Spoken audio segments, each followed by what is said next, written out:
Hello दोस्तों, welcome back to our database management series. आज से हम डेटाबेस मैनेजमेंट सिस्टम यानी कि डीबीएमएस को बिल्कुल बेसिक से पढ़ना शुरू करेंगे। अगर आप सॉफ्टवेयर इंजीनियर बनना चाहते हैं या फिर वेब डेवलपर या फिर कर रहे हैं आप प्लेसमेंट की प्रिपरेशन, तो डेटाबेस मैनेजमेंट आपके लिए बहुत ही इंपॉर्टेंट सब्जेक्ट हो जाता है। कंपनी जैसे गूगल, अमेजॉन, माइक्रोसॉफ्ट, फ्लिपकार्ट, सारी कंपनी डेटाबेस यूज करती हैं। लेकिन अब क्वेश्चन आता है कि डेटाबेस होता क्या है, एंड एक और क्वेश्चन आता है कि डीबीएमएस क्या है और हमें इसकी नीड क्यों पड़ी। इस वीडियो में हम सब कुछ डिटेल से समझेंगे, बस बने रहिए आप वीडियो के एंड तक। अब सबसे पहले हम बात करते हैं डेटा क्या होता है। डेटा का बेसिकली मतलब होता है data means raw facts and figure. Data को आप ऐसे समझ सकते हैं कि डेटा ऐसी इंफॉर्मेशन होता है जिसका कोई मीनिंग नहीं होता। और जैसा कि आप इस एग्जांपल में देख सकते हैं, हमें एक वैल्यू दी हुई है अभिषेक 21 दिल्ली और एक मोबाइल नंबर दिया है, और ये किसी प्रकार से भी एक दूसरे से रिलेटेड नहीं है।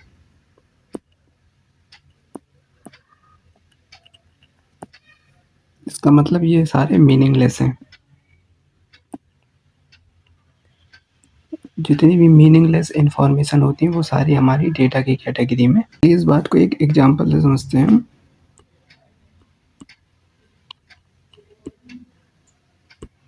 आप स्कूल गए होंगे, स्कूल में आप देखते हैं कि स्टूडेंट नेम,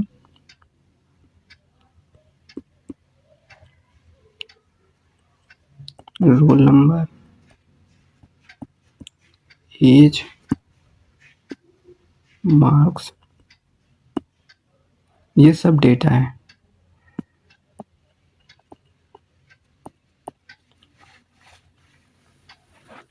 उसी प्रकार से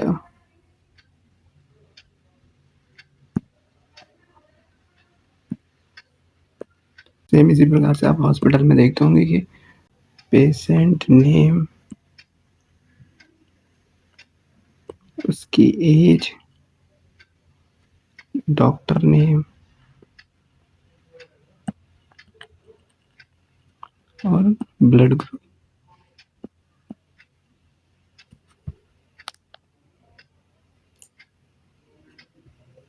ये सारे भी डेटा की कैटेगरी में आते हैं, लेकिन ये रिलेटेड डेटा होता है अगर ये सारे एक दूसरे से किसी टेबल के फॉर्मेट में कनेक्ट हैं। तो अब हम बात करते हैं डेटाबेस के बारे में। डेटाबेस क्या होते हैं? डेटाबेस हमारा रिलेटेड इंफॉर्मेशन का कलेक्शन होता है। इंफॉर्मेशन कलेक्शन, जैसा कि अभी आपने स्टूडेंट और हॉस्पिटल के केस में देखा था। जैसे कि हॉस्पिटल में डॉक्टर, पेशेंट नेम, उनका ब्लड ग्रुप,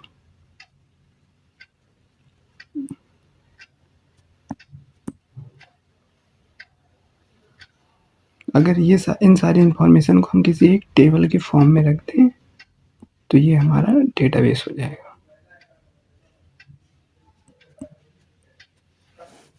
मान लीजिए एक हम स्टूडेंट डेटाबेस बनाते हैं।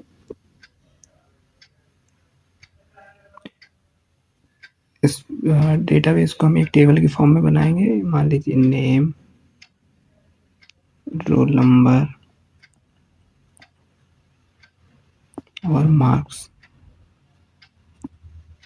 मान लीजिए नेम हमने रखा Ravi, roll number 101 and marks 89। इसी प्रकार से अभिषेक 102, मार्क्स 90। तो ये हमारा एक स्टूडेंट डेटाबेस की टेबल बनकर तैयार हो गई। बेसिकली डेटाबेस का मतलब ये होता है अगर बहुत सारा डेटा एक जगह सिस्टमैटिकली स्टोर कर दिया। डेटाबेस का मतलब होता है बहुत सारे डेटा का कोई रिलेटेड कनेक्शन होना चाहिए।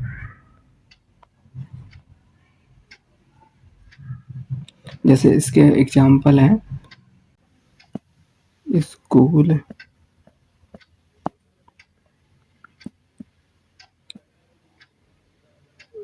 हॉस्पिटल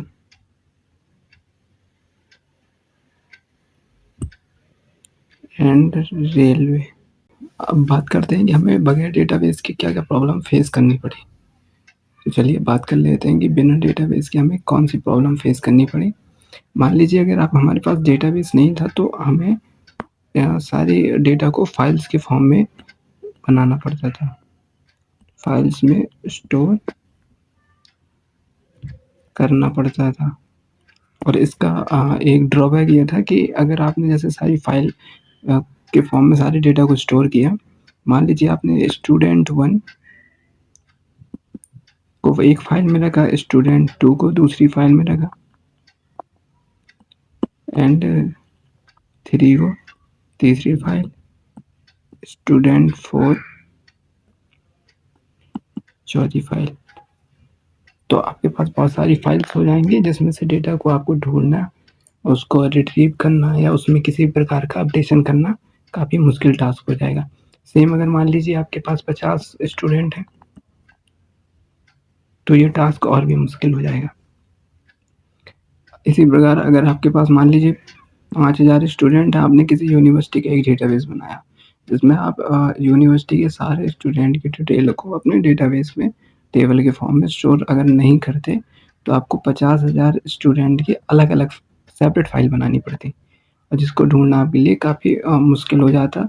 उसमें से अगर आपको किसी एक पर्टिकुलर स्टूडेंट की डिटेल को चेंज करना हुआ या उसमें कुछ अपडेशन या डिलीशन करना हुआ तो काफ़ी मुश्किल हो जाएगा।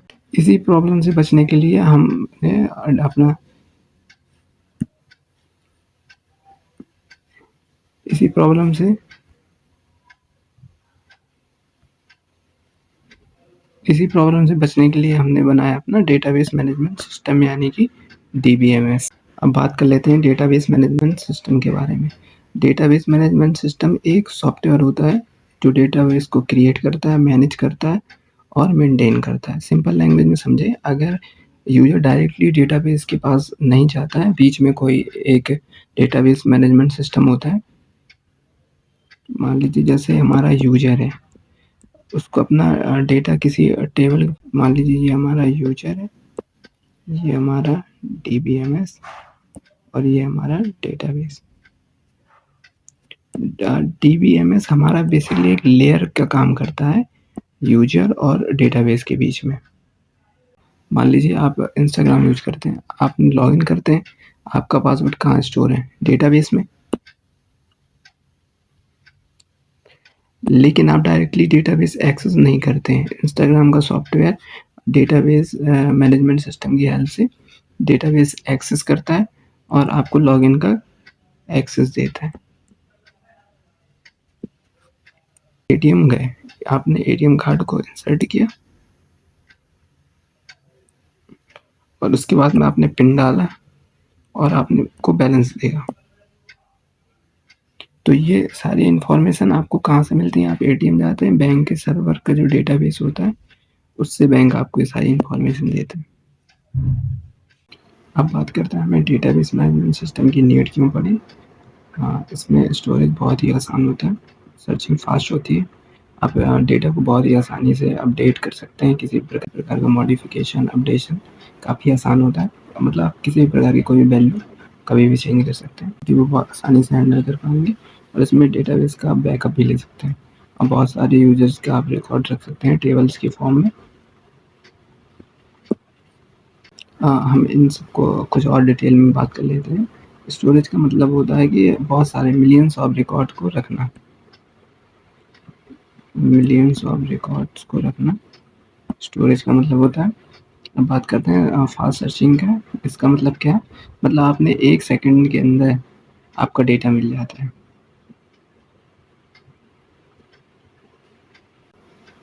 सिर्फ एक ही जगह आपको डेटा अपडेट करना पड़ता है, जिससे आपका टाइम बचता है।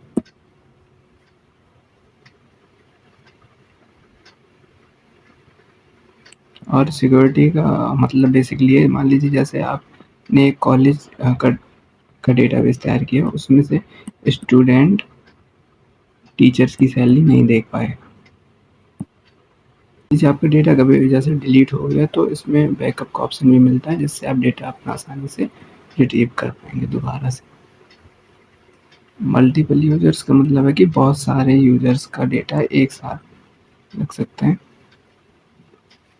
इसके एप्लीकेशंस के बारे में, आप बैंकिंग सर्वर बनाने में डेटाबेस का यूज करते हैं। हॉस्पिटल में भी आप डेटाबेस का यूज करते हैं। बहुत सारी टेबल्स के फॉर्म में आपका डेटा हॉस्पिटल में स्टोर रहता है। मान लीजिए जैसे डॉक्टर टेबल एक अलग होगी, पेशेंट टेबल अलग होगी। सेम इसी प्रकार से रेलवे में भी आपका डेटा बेस यूज होता है। कॉलेज और यूनिवर्सिटी में भी।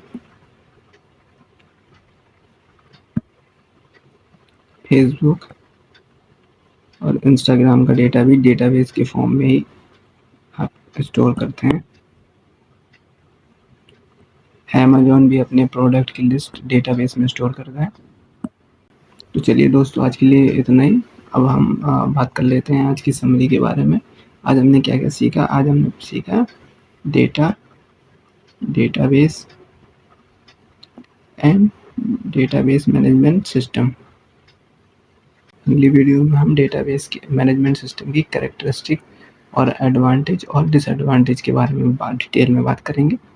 अगर वीडियो हेल्पफुल लगी हो तो लाइक करें, अपने फ्रेंड्स के साथ शेयर करें और चैनल को सब्सक्राइब करें, ताकि डेटाबेस मैनेजमेंट की पूरी सीरीज आप मिस ना कर पाएँ। Thank you guys.